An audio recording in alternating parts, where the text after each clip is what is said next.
If you read Revelation chapter 12, verse 7, 8, 9, and 10, it talks about a war in the heavens where Michael and his angels will fight against the devil and his angels. So there's a war that goes on. And verse 10 tells us the remnant church on this earth has a part to play in the war. So they both join hands together for the last day's war in the heavenlies.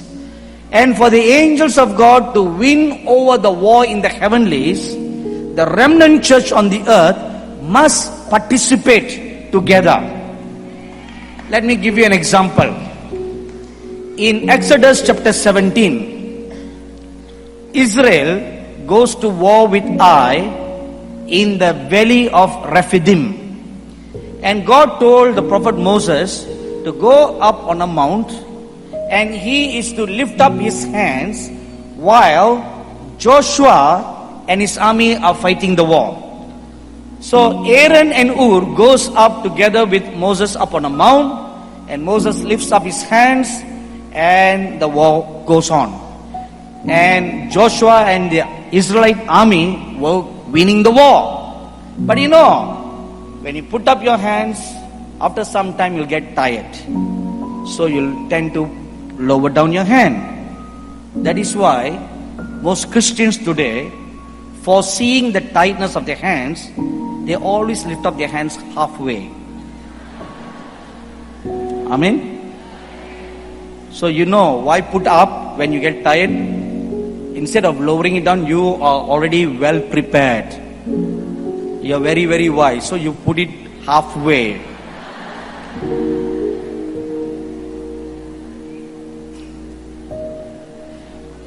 You know, in the year 1997, I had been to Mongolia. And this one particular church, while the worship was going on, I saw one woman, young woman. She never lifted up her hands. While everybody else were lifting up their hands, this is the only woman, she just keep her hands straight like a wood by her side. And every now and then she will try to, like throw up her hands, and then she would straight. So I looked at this woman and I thought to myself, this woman is a strange woman. Everybody, not a single other person had put their hands down. They all, everyone, young and old, lifted up their hands in worship except this woman. So I thought, okay, this woman is just like many Indians, lazy, who don't want to put up their hands. So I just thought like that. Every now and then I will glance at the woman, but she never lifted up her hands.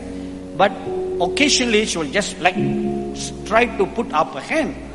And I used to wonder why she's trying to do that when she can just jolly well put up her hands like this. Right?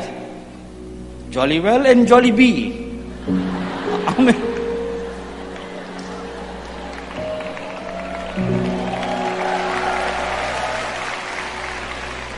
Jollibee is better than KFC, Amen. So much tastier. Hey, you must come and open a branch in India, so I can always eat Jollibee. Anyway, and after the meeting was over, then I asked the pastor a question. I said, who is this woman who never lifted up her hands? And he told me a very pathetic story about this woman. This woman got married very young, and frequently they had quarrels between the husband and wife. And one day, due to a severe quarrel with her husband, she decided to end her life. So when her husband had gone away, she jumped down from a high-rise apartment and fall down to her death.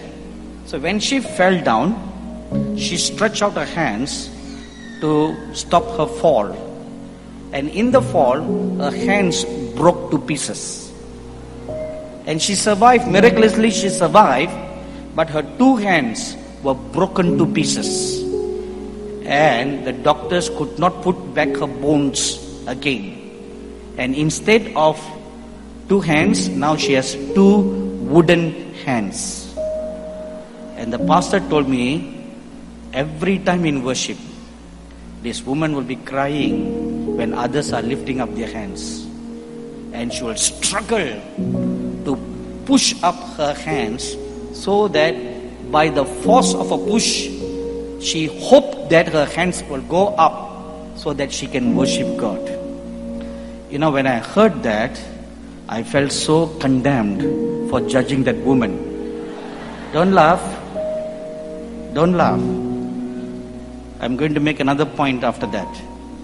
I felt so condemned for judging that woman. See how quick we are to judge people without knowing the truth. And I repented before God, and then when I had a chance to see the woman, I asked forgiveness for her and said, I'm so sorry for judging you. But you look at this, a person who has no hands is struggling to lift up the hands, but the people who have hands don't want to lift up their hands.